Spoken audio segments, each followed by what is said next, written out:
What's up guys? Welcome back to another episode of Manji TV. On today's episode, we have this BMW 340i F30 chassis in for motor replacement due to the infamous cylinder 3 knock. So this cylinder 3 has low compression. The customer's been driving on it for quite some time and it's getting to the point to where it's just blowing white smoke all the time, burning lots of oil and making an audible noise at idle. So it is time to replace this engine. We have a good low mileage B58 over here. This engine has 45,000 miles out of a 2018 340. So we're gonna be tearing the old engine out of the car and putting this engine in the car. It does also have some mods like a Pure 800 turbo, which we're gonna be having rebuilt by Pure Turbos just to make sure everything is good and no trash or metal has ended up inside of it. Nonetheless, let's take a look at where we are, what we've done.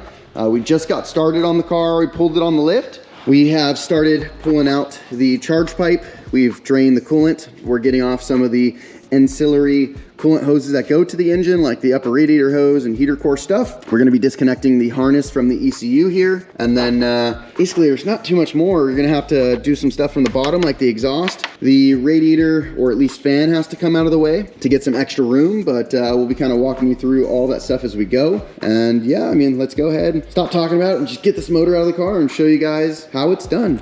So last few things we're gonna have to do is take this inlet out, take the rest of the charge pipe out. Some of these hoses will get out of the way just so we don't break them. The fan, upper hose, you know, it doesn't really matter. You can leave the intake intact and everything basically intact on this motor. Just gonna drop down on the subframe with transmission intact. So let's go ahead, let Morgan do his thing, and then we'll show you what we gotta do from underneath and keep going.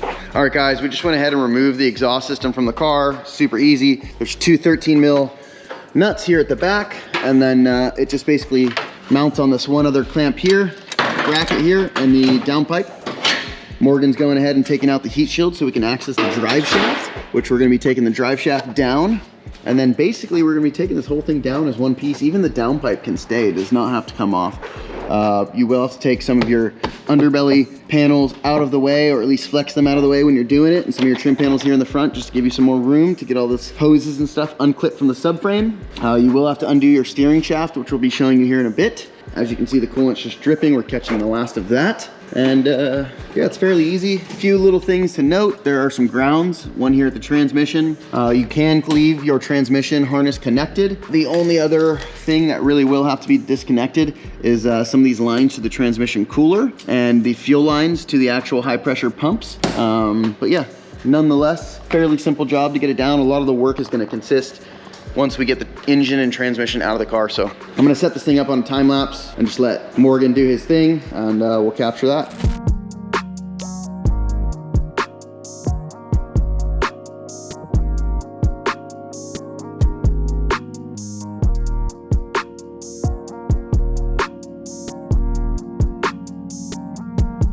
So a whole lot has happened. Unfortunately, the GoPro died and then we just kept jamming. Old motors here on the ground. We had to swap over a lot of the wiring harnesses and like the coolant control valve, the upper thermostat. A bunch of the stuff on the existing motor was not as good of shape as this stuff because this had been replaced like a year ago. So we got all that stuff that needed to be swapped out, swapped over, little sensors and stuff that broke in the process of the junkyard removing it from the car. We've got the transmission on and tight. All those harnesses are on. Stuff like this coolant control valve, everything is in. We are basically ready to install the new motor back in the car. So I'm gonna try and get the process of this real good. We did have to swap over some stuff like these brackets, which were broken on the other motor. We've torqued the motor mounts. Only last thing to really do right now real quick is get this new turbo that we had rebuilt from Pure Turbos on the engine. So we're gonna go quickly and throw this thing on the engine. We've got new gaskets and hardware for the stuff here, for the studs. We did put some new bolts in the bottom as the original motor, the replacement motor didn't have this bar in place. So we put those in, torqued it to 16 foot-pounds. Basically everything is ready to go in. I don't wanna bore you guys too much with this, so we're gonna go ahead and just get this turbo on and get this whole subframe and engine back up in the car. But as you can see, most of the stuff stayed. The AC pump, all the lines, radiator, or at least the heat exchanger. No, that is the radiator, stayed. Steering shaft, all that stuff can hang out. Pulled the arms out of the way and just have the subframe here sitting with the sway bar. Everything else basically stays. We did end up having to pull the intake manifold, as a couple of the hoses like this one going to the control valve are kind of hard to get to with the intake on, and it's so easy to pull the intake, so we did pull that. But yeah, nonetheless, let's get this bad boy in. Turbo line is on. We've gone ahead and purchased a new turbo oil feed line just to make sure that no debris is trapped in there. We've cleaned out the drain line really well. We've re-O-ringed all the water lines. We got fresh O-rings on everything, fresh gasket.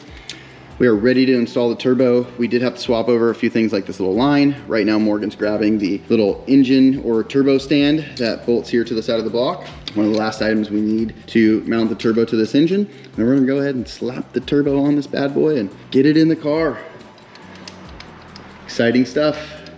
Ready to get this freaking car off the lift. It's been a brutal 48 hours with all the other stuff we got working on. But anyways, let's keep on moving on.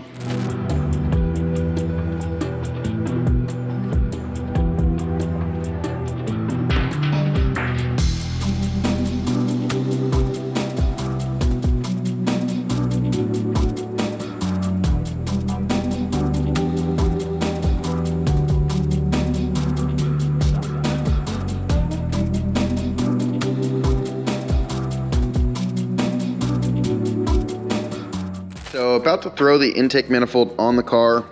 We've got all the hoses and wires routed to the correct place, like to the AC pump.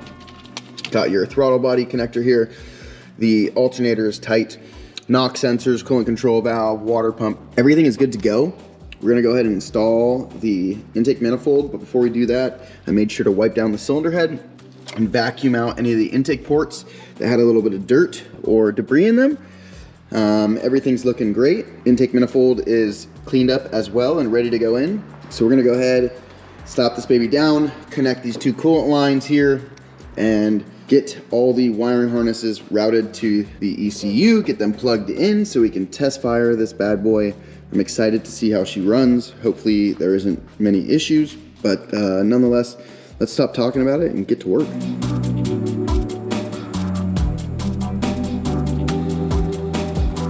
So we're wrapping up the 340, but before we finish up the suspension, we got a little upgrade.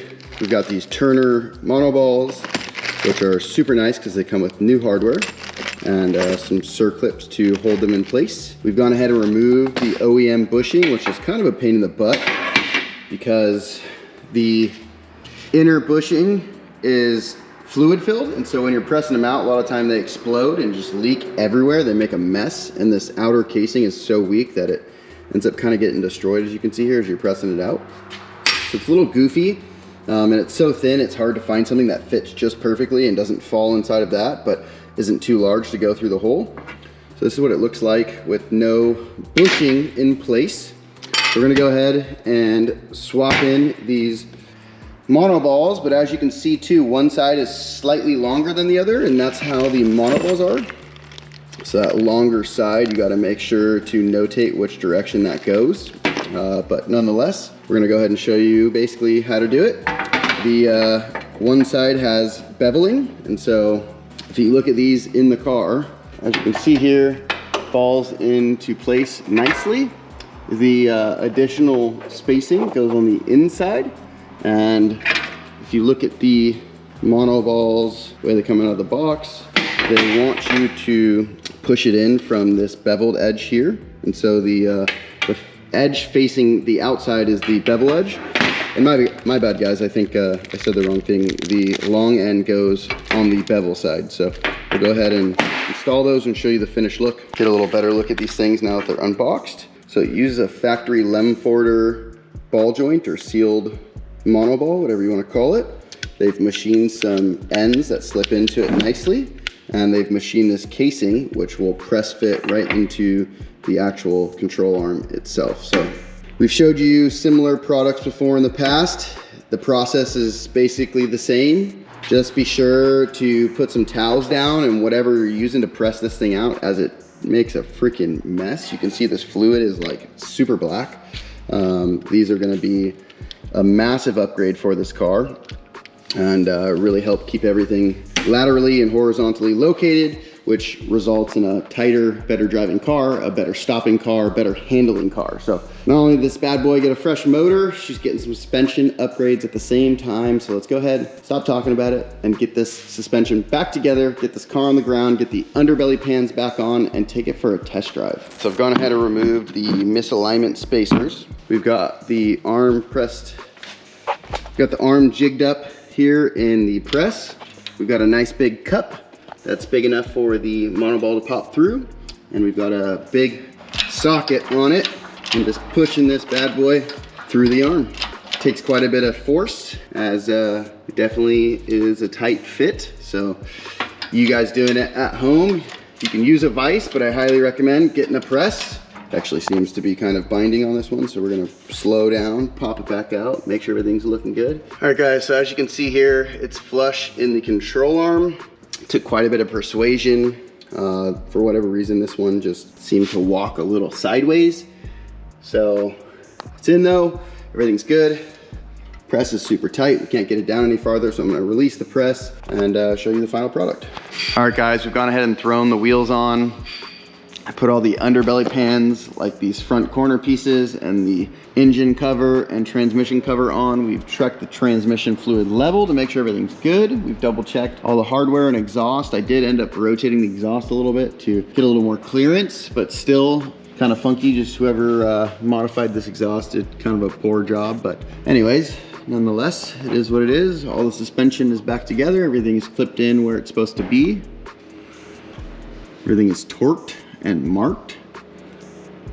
We have the Turner monoballs installed with the bigger shim here inboard. See the small one on the outside, big one on the inside. Everything else is looking good. We ended up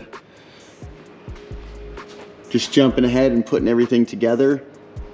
Kind of had too much to do, but anyways, customer needed to get some front tires.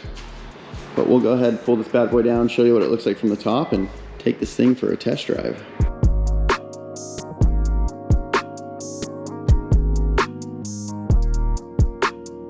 As you can see here, everything is put back together. Something we did add was this Ross Racing PCV delete kit. You can see here in the front and the back. So that's all in and routed accordingly. Everything's looking good. Currently have no check engine light stuff popping back on. We did end up putting in our brace and covers in the back there. ECU panel cover is on. Everything's looking good.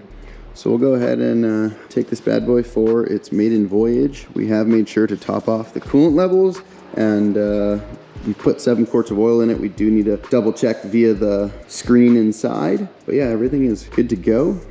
It was kind of a pain in the butt to get this motor swapped, as we just had a bunch of little issues on the new engine that caused some issues with check engine light stuff, like the cam sensor and the Vanos actuators in the back there, O2 sensor. We forgot to switch over the TU pump, bunch of little things that ended up causing some issues, but nonetheless, the car is together and ready for its maiden voyage. All right guys, the car is purring like a kitty. Everything is good to go. We just torqued the wheels. We're gonna go ahead and shut this hood and take it for a test drive. Make sure everything's good. I got my scanner with me in case anything pops on while we're driving. But I think we're gonna be good. Whew, she's low.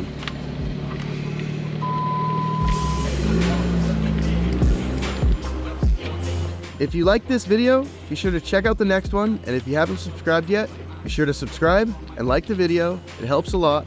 Thanks, and see you in the next one.